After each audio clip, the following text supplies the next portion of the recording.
Good morning, students. Today, in your social science lesson 1, resources and development, we will study scientific perspective of the environment. Perspective मतलब क्या होता है? Scientific perspective of the environment मतलब पर्यावरण विज्ञान की नज़र से एनवायरनमेंट और जो साइंटिफिक डेवलपमेंट हुआ है उसमें क्या इफ़ेक्ट हुआ है, क्या रिलेशन है, उसका स्टडी आज हम करेंगे। यानी यहाँ पे दो वर्ड है, साइंटिफिक पर्सपेक्टिव। पर्सपेक्टिव मतलब होता है कि आपकी क्या आप दृष्टिकोण है, और environment. For the past 70 years, environmental scientists have been raising questions about the degradation of the environment from a scientific perspective. क्या हुआ है कि पिछले 50 वर्षों में पर्यावरण का अध्ययन करने वाले वैज्ञानिकों ने इस विचार पर प्रश्न उठाए हैं।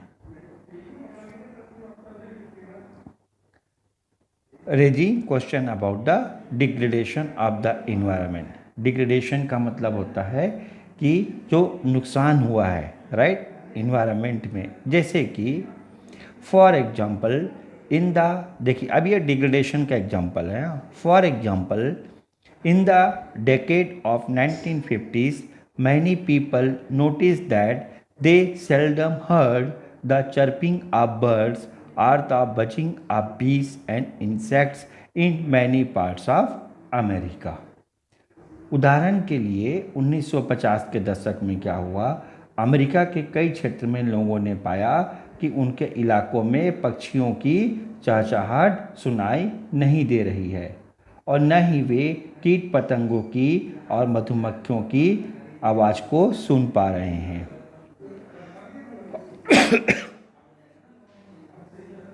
Subsequent studies traced the drastic fall in their population to the extensive and persistent use of pesticide। और यहाँ पे क्या हुआ है कि पक्षियों व कीट पतंगों की चुप्पी का कारण क्या था कि कीटनाशकों का प्रभाव है जो मनुष्यों पे पड़ रहा है, राइट। यानी कि क्या हुआ कि subsequent studies traced the drastic fall in the population to the extensive and persistent use of chemical pesticide। अब ये केमिकल पेस्टिसाइड्स के उपयोग से कैसे बर्ड्स और इंसेक्ट का पॉपुलेशन कम हुआ, इसके बारे में स्टडी करते हैं। Rachel Carson's 1962 book silent spring starkly यानी clearly highlighted the distressing effect of indiscriminate pesticide use on the environment, with humans too falling a prey to their impact। यानी कि क्या हुआ 1962 में रैचल कार्सन ने एक पुस्तक लिखी, और पुस्तक का नाम है साइलेंट स्प्रिंग। देखिए साइलेंट स्प्रिंग, साइलेंट का मतलब होता है निस्तब्ध, यानी कोई बात नहीं करना, शांत रहना। स्प्रिंग, ठीक है, साइलेंट स्प्रिंग, ऐसा स्प्रिंग जो साइलेंट है। साइलेंट स्प्रिंग, उसमें लिखा है कि मनुष्यों व कीट पतंगों की चुप्पी के पीछे कीटनाशकों का भयानक प्रभाव है। Highlighted the distressing effect of indiscriminate pesticide use on the environment.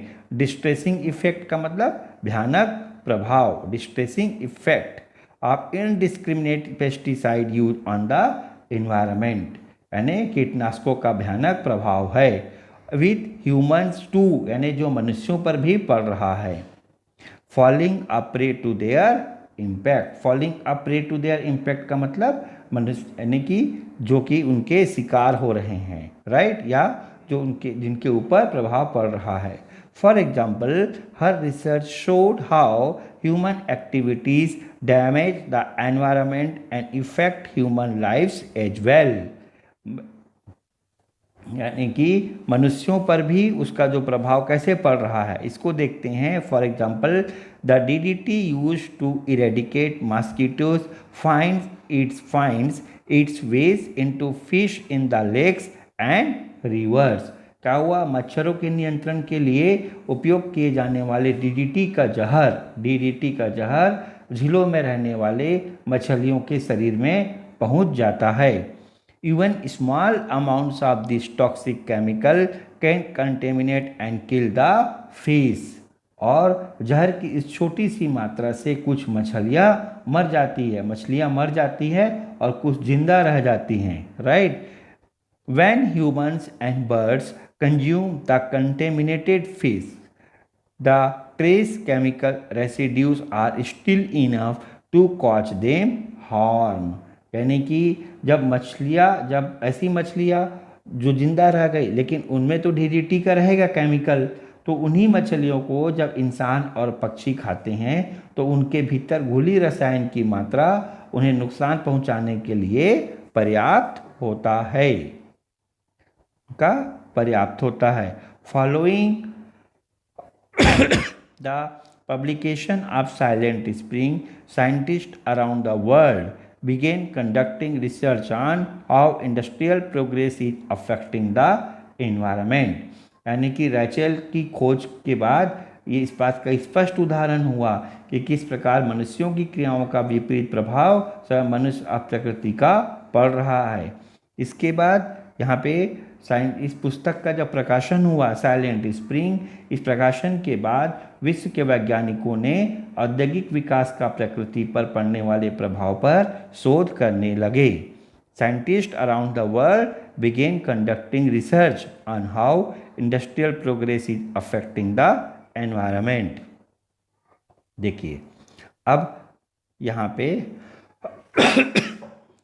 environmental scientists say that our natural wealth is a vast and complex web in which damage to a small segment can impact the whole system। क्या बोल रहा है कि यहाँ पे environmental scientist यानी पर्यावरण वैज्ञानिक say that our natural wealth is a vast and complex web। क्या बोलते हैं कि हमारी जो प्राकृतिक संपदा है, नेचुरल वेल्थ है, या एक विशाल ताना बाना है। वास्ट एंड कॉम्प्लेक्स वेव यानी कि जैसे जाला बोलते हैं ना, वैसी यानी एक विशाल ताना बाना है जिसके किसी भी छोटे अंश को हानि पहुंचाने से पूरे तंत्र का प्रभाव पड़ता है। In which damage to a small segment can impact the whole system. यानी किसी भी छोटे से अंश को हानि पहुंचाने से पूरे तंत्र का, सिस्टम पर प्रभाव पड़ता है। Every part of nature, whether non-living like water, air, rocks or soil, or living like insect, birds and animals or crops, is interconnected।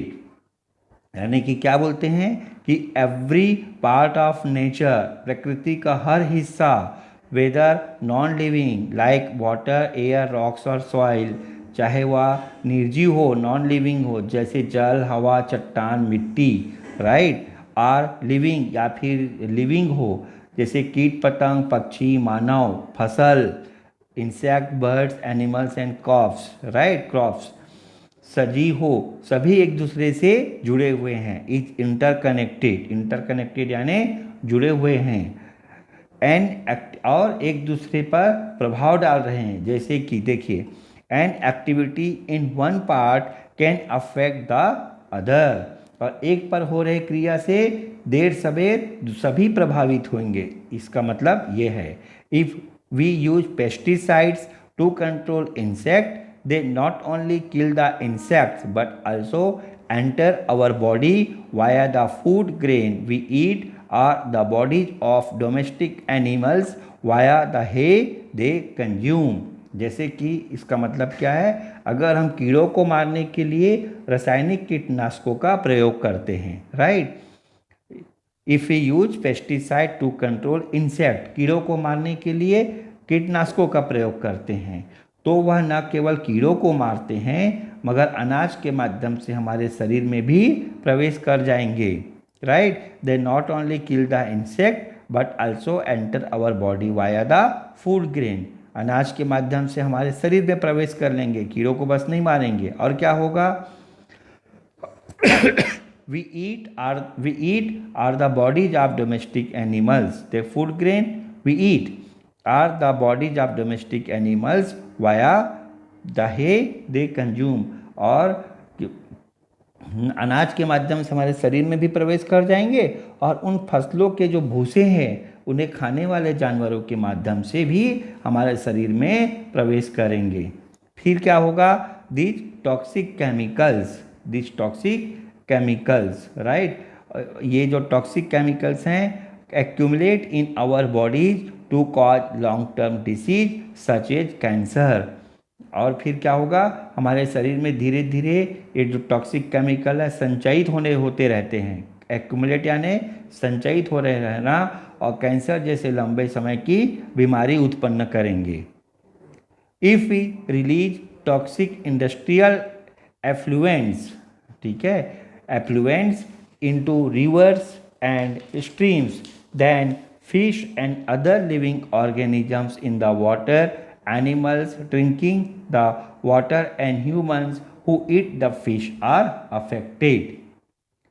If we release toxic industrial effluent यानी रसायन युक्त औद्योगिक अपशिष्ट, इसको बोलते हैं राइट, रसायन युक्त औद्योगिक अपशिष्ट एफ्लुएंट, यदि हम ये सब रसायन युक्त औद्योगिक अपशिष्ट को नदी नालों में प्रवाहित करते हैं तो उस पानी में रहने वाली मछलियाँ व अन्य जीव उस पीने का जो पानी है उससे जानवर प्रभावित हो जाएंगे। यानी कि जो जानवर है उस नदी या झील के पानी को पिएंगे और प्रभावित हो जाएंगे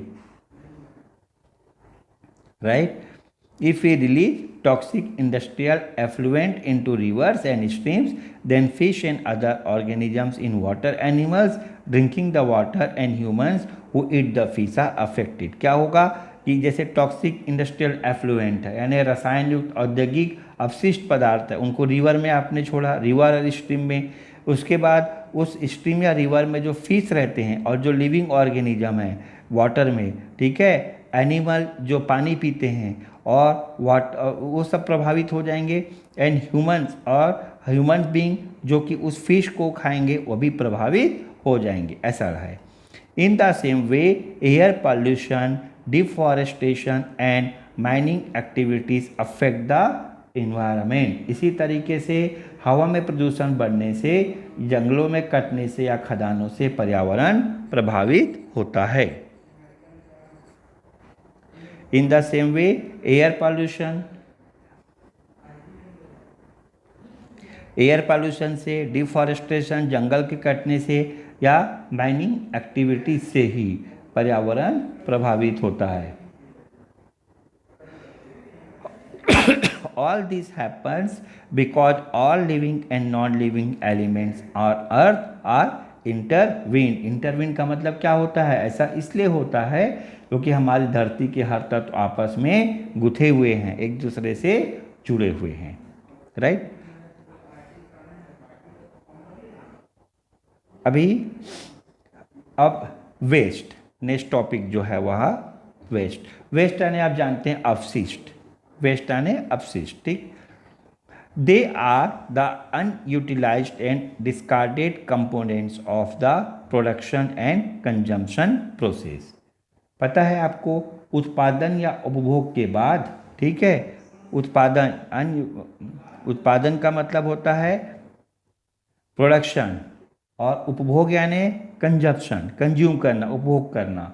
तो उत्पादन या उपभोग के बाद जिन तत्वों को अनुपयोगी मानकर फेंक दिया जाता है उन्हें वेस्ट कहते हैं।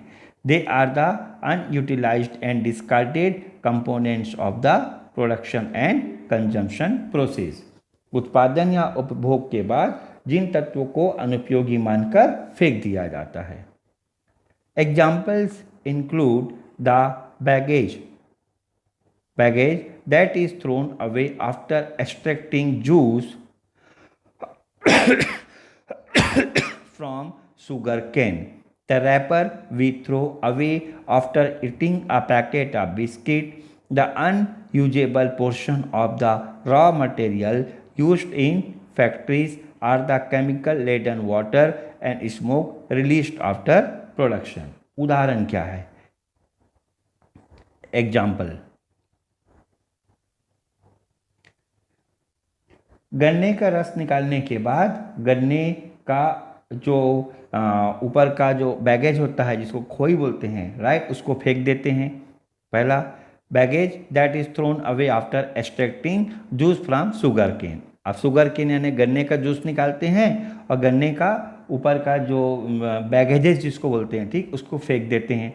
उसके बाद हम जब बिस्किट खरीद कर खाते हैं तो प्लास्टिक को रैपर को बेकार मानकर फेंक देते हैं। The wrapper we throw away the eating a packet of biscuit, right, ये सब। फिर क्या हुआ है, द कारखानों में कच्चे माल का अनुपयोगी हिस्सा या उत्पादन में उपयोग किए गए रसायन युक्त पानी या धुआं को जिनको बाहर निकाला जाता है, ये भी यानी कि वेस्ट हो जाता है। The unusable portion of the raw material used in factories are the chemical laden water and smoke released after production, right, या फिर रसायन धुआं जिन्हें बाहर निकाला जाता है, ये भी अपशिष्ट होता है या वेस्ट होता है। many many waste materials can find other uses, यानी बहुत से वेस्ट या अपशिष्ट का अन्य उपयोग किया जा सकता है। अब जैसे कि for example we can burn bagasses as fuel और use it to manufacture paper. जैसे गन्ने का जो अपशिष्ट पदार्थ होता है रस निकालने के बाद उससे कागज़ बना सकते हैं या उन्हें ईंधन के रूप में उपयोग कर सकते हैं। We can also remove harmful chemicals from contaminated water and smoke with special equipment and reuse the water. इसी प्रकार विशेष विधि से संयंत्रों में गंदे पानी या धुओं से हानिकारक रसायनों को अलग किया जा सकता है। देखिए, now let's see, large scale industrial production has badly affected the complex environmental web. औद्योगिक उत्पादन की प्रक्रिया ने क्या किया, लार्ज स्केल इंडस्ट्रियल प्रोडक्शन, औद्योगिक उत्पादन की प्रक्रिया ने इस जाल को बुरी तरीके से प्रभावित किया है। Has badly affected the complex environmental web, यानी ये जो कॉम्प्लेक्स एनवायरमेंटल वेब है, यानी कि ये इसको इंडस्ट्रियल डेवलपमेंट ने, प्रोडक्शन ने प्रभावित किया है, ये बोल रहा है।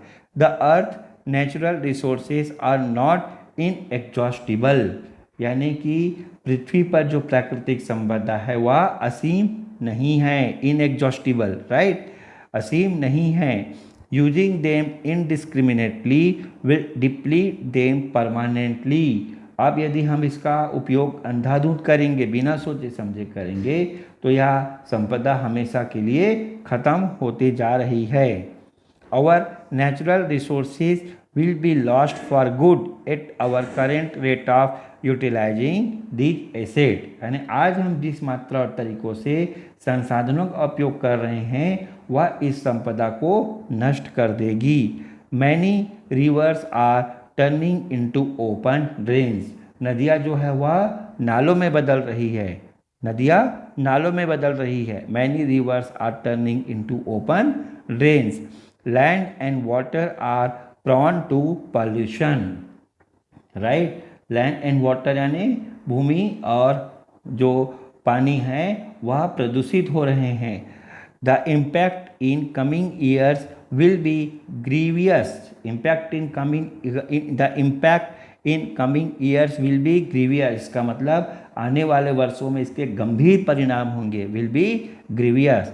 So in this chapter we'll reflect on these problems by trying to understand the nature of our resources. अब क्या होगा, इस चैप्टर में हम इस पार्ट में प्राकृतिक संसाधन को समझेंगे और नेचर ऑफ आवर रिसोर्सेज, ये जो प्राकृतिक संसाधन है उसको हम समझेंगे किस तरह, और इसका प्रॉब्लम और सॉल्यूशन के बारे में भी बात करेंगे। तो यहाँ तक बेटा आज आप लोग स्टूडेंट्स पढ़ लेना, ठीक है। मैं अब जो एक्सरसाइज है उसको हम कल डील करेंगे, डिस्कस करेंगे, राइट। एक्सरसाइज आप उसका नेचुरल रिसोर्सेज पढ़ाऊँगा मैं आपको, यानी कि प्राकृतिक संसाधन। कल जो है हम एक्सरसाइज डील करेंगे और नेचुरल रिसोर्सेज प्राकृतिक संसाधन। लेकिन ये एक्सरसाइज को आप अच्छे से पढ़ लेना और समझ लेना। जैसे कि पहला क्वेश्चन है, how has the relationship between society and natural resources changed over last 10,000 years. आप पढ़ें अभी, इसको खुद सोचना। क्या बोल रहा है कि पिछले 10,000 वर्षों में मानव समाज का प्राकृतिक संसाधन के साथ रिश्ता कैसे बदला है। क्या बोल रहा है, how has the relationship between human society and natural resources changed over 10,000 years. सोचिए आप कि पिछले 10,000 वर्षों में मानव समाज का प्राकृतिक संसाधन के साथ रिश्ता कैसे बदला है। फिर सेकेंड क्वेश्चन क्या है यहाँ पे, how does natural wealth become a resource, explain with example. अभी हमने पढ़ा है ना कि प्राकृतिक संपदा किस प्रकार संसाधन बनाती है। देखिए नेचुरल वेल्थ का मतलब होता है यानी कि प्राकृतिक संपदा, वेल्थ हो जाता है, बिकम अ रिसोर्सेस यानी संसाधन। How does natural wealth become a resource, right, यानी प्राकृतिक संपदा किस प्रकार संसाधन बनती है, बनती, बिकम यानी बनना। फिर क्या नेक्स्ट क्वेश्चन है, how do tribal societies view natural wealth and how do they utilise these resources. इसको भी हम पढ़ चुके हैं कि प्राकृतिक संपदा के बारे में जो ट्राइबल सोसाइटी हैं, आदिवासी हैं या कबीलाई हैं, वो समुदाय क्या सोचते थे उनके बारे में और उसका उपयोग किस तरीके से करते थे। फिर how does industrial society view natural wealth, does it use the resources in the same way that tribal societies do. ये क्या बोल रहा है कि औद्योगिक समाज यानी इंडस्ट्रियल सोसाइटी और औद्योगिक समाज प्राकृतिक संपदा के बारे में क्या सोचते थे और क्या वे भी इस प्राकृतिक संपदा या नेचुरल रिसोर्सेज का उपयोग आदिवासी समाज की तरह करते थे। ये दोनों को सोच के बताइएगा। What are the different approaches to using natural resources today? यानी आज हमारे सामने प्राकृतिक संपदा या नेचुरल रिसोर्सेज का उपयोग किस किस तरह से हम कर सकते हैं। अप्रोच है कि आपके पास क्या विचार हैं, राइट, उसको लिखना है यहाँ पे। अब यहाँ पे 2 प्रोजेक्ट वर्क हैं, read the book silent spring on the internet and present a synopsis in class. आप क्या करेंगे, इंटरनेट पे साइलेंट स्प्रिंग पुस्तक का सिनॉप्सिस यानी सारांश पता करेंगे। और सेकंड है, do people still use DDT in your area, if yes then where and in what way, who authorises its use. यानी आप पता करेंगे कि DDT कीटनाशक का उपयोग आपके एरिया में क्या आज भी हो रहा है या नहीं हो रहा है, और यदि हो रहा है तो किस तरीके से उपयोग हो रहा है और उपयोग कौन करता है।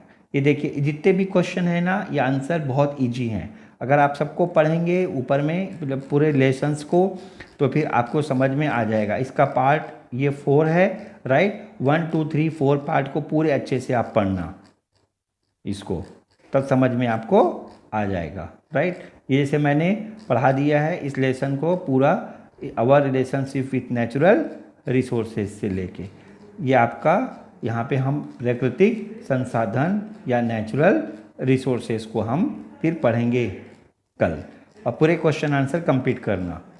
हालांकि कल मैं डील करूँगा, राइट, यहाँ तक।